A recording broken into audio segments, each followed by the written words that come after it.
Halo semua, salam sejahtera bagi kita semua. Perkenalkan, nama saya Gabriela Hesti Permata Mardika.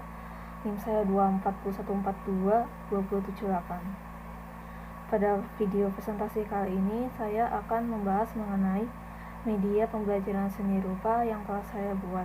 Tapi sebelum itu, saya akan membahas mengenai materi yang menjadi pertanyaan dan jawaban untuk media pembelajaran seni rupa ini. Nama materinya adalah ragam hias geometris.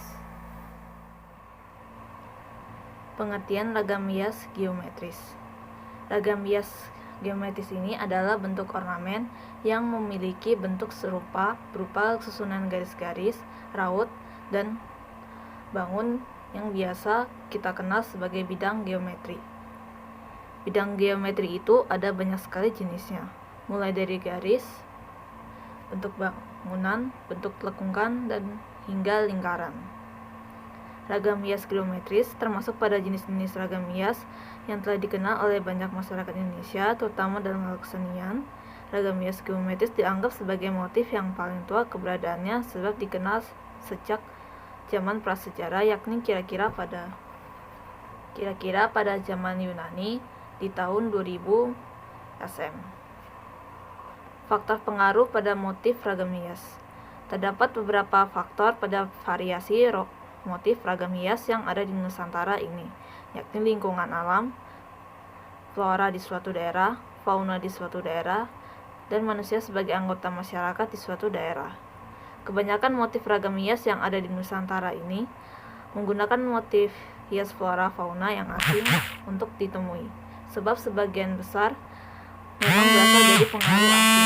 Contohnya, ada motif ragam hias berupa burung pionik, naga, awan biru, hingga batu karang yang mana berasal dari seni Cina dan biasanya ditemukan pada karya seni rupa yang khas dari utara Pulau Jawa.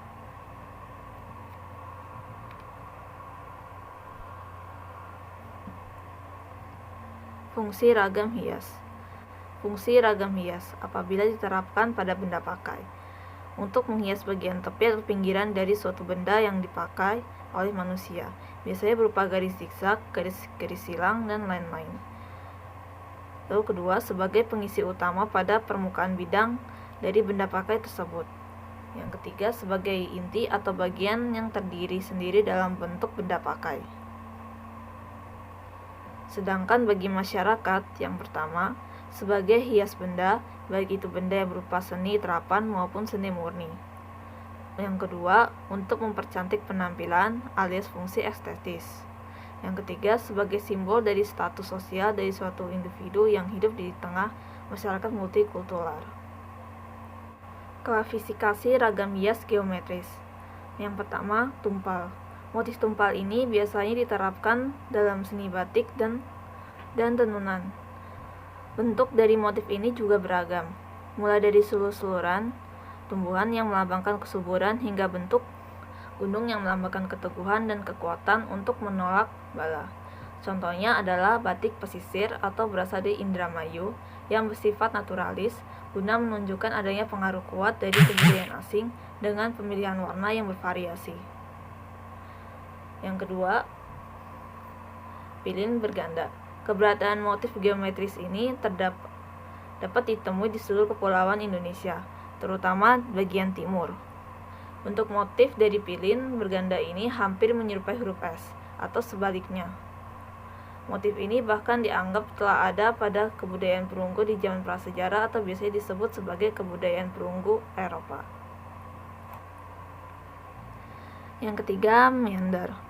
Motif geometris meander ini dianggap telah ada sejak zaman perunggu yang kemudian menyebar ke berbagai wilayah, mulai dari Asia Tenggara yang salah satunya adalah Indonesia, Asia Timur, Eropa, hingga Yunani.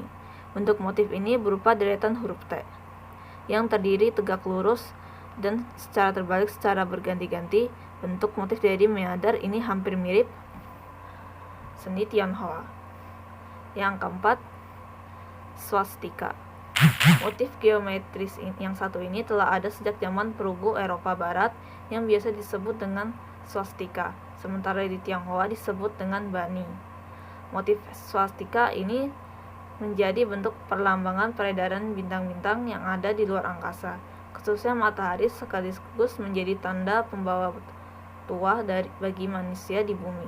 Di Indonesia, motif ini dibuat dengan cara mengisi garis-garis lurus. Yang kelima, kawu.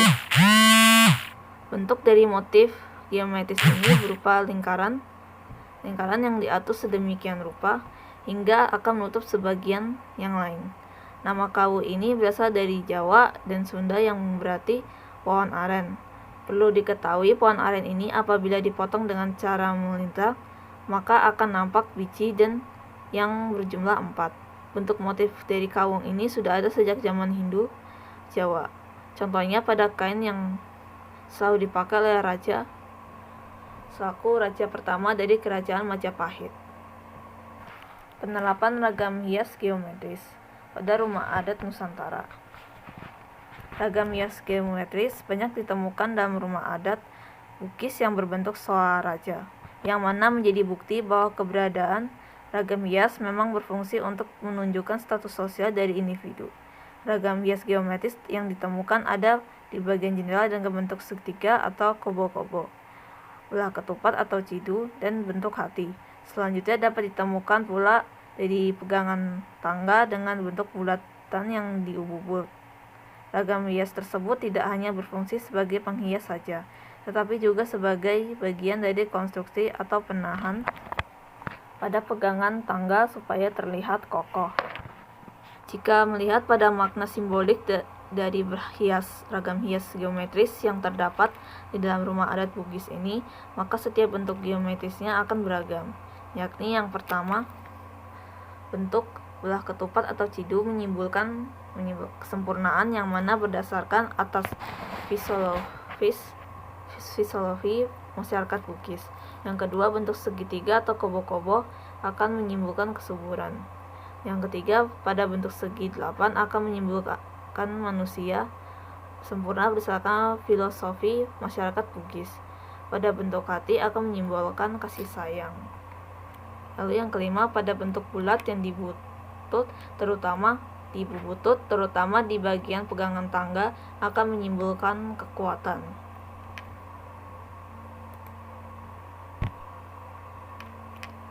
Beberapa jenis-jenis ragam hias di Nusantara. Motif ragam hias Pajajaran. Pada ragam hias ini memiliki bentuk ukel dari daun pakis dan ornamen lainnya serba bulat. Bentuk ukel tersebut hampir menyerupai tanda koma. Motif ragam hias Pajajaran ini biasanya ditemukan pada kayu ukir yang berada di makam Sunan Gunung Jati. Beberapa bagian dari motif ragam hias ini misalnya angkuk, kulo, benangan, simbar, dan lain-lain. Yang kedua, simbol ragam hias Majapahit. Pada ragam hias ini memiliki bentuk bulatan dan kerawinan, biasanya terdiri atas ujung ukel pakis dan daun waru. Keseluruhan motif ini seolah berbentuk tanda tanya, terutama ditemukan oleh R.H. Melakipon, seorang penjabat yang bekerja di Museum Trowulan. Keberadaan motif ragam hias dapat ditemukan pada tiang Podobo di Masjid Jemat yang dianggap sebagai benda peninggalan kerajaan Majapahit oleh Raden Patah. Yang ketiga, motif ragam hias Bali. Pada ragam hias ini sebenarnya hampir mirip bentuk motifnya dengan ragam hias Pajajaran. Hal yang membedakan terletak pada ujung ukel, yakin adanya hiasan berupa helai patah. Masyarakat Bali memiliki julukan khusus pada motif ragam hias ini, yakin Patre Bugel, yang biasanya dapat dilihat di pura sebagai hiasan bentuk pintu masuk. Yang keempat, motif ragam hias Yogyakarta. Ragam hias ini memiliki motif khusus berupa sulur-sulur bunga dengan bentuk pirin tegar. Sulur bunga itu sebenarnya adalah bentuk akar gantung yang melilit menyerupai tali bergelombang. Pada jarak-jarak tertentu akan terdapat buku-buku dengan tangkai daun, kemudian pada setiap ujung tangkai daun akan terdapat buah dan bunga. Yang kelima, motif ragam hias Madura. Pada ragam hias ini seolah memiliki corak tersendiri, yakin berupa daun yang berbentuk agak kaku. Memang motif ragam hias Madura ini diciptakan oleh aris seni yang berasal dari Madura dengan tidak mencontoh motif di ragam hias daerah lain. Yang keenam, motif rias Cirebon.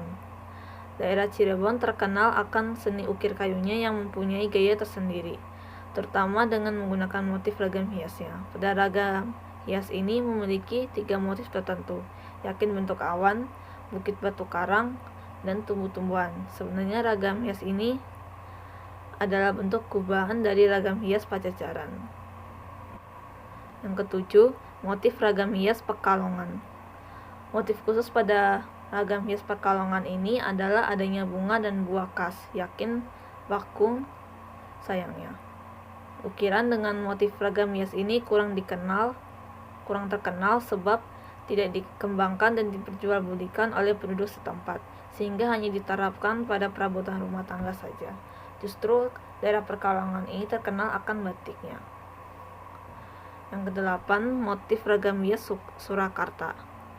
Pada ragam hias ini memiliki bentuk uga pakis yang menjalar ke arah manapun sehingga secara cembung dan cekung, disertai pula dengan buah dan bunga. Hasil penciptaan motif ini dipengaruhi oleh alam daerahnya. Kesembilan, motif ragam hias Mataram.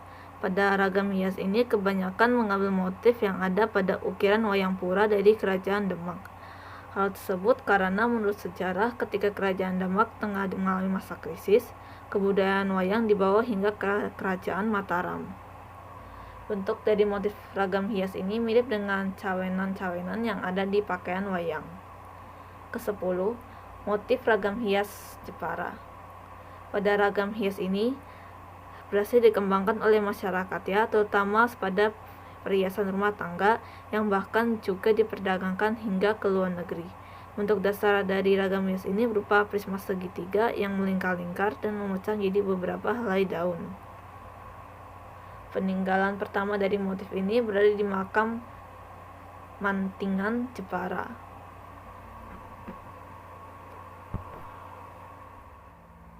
Demikian materi yang telah saya sampaikan pada video ini. Sekarang saya akan membahas mengenai media pembelajaran seni rupa yang telah saya buat. Nama media ini adalah oper botol. Cara untuk bermain oper botol ini adalah dengan mengoperkan botolnya dari satu siswa ke siswa yang lain sambil mendengarkan musik. Musiknya bisa bermacam-macam. Semakin cepat temponya, semakin cepat pula botolnya akan berpindah tangan.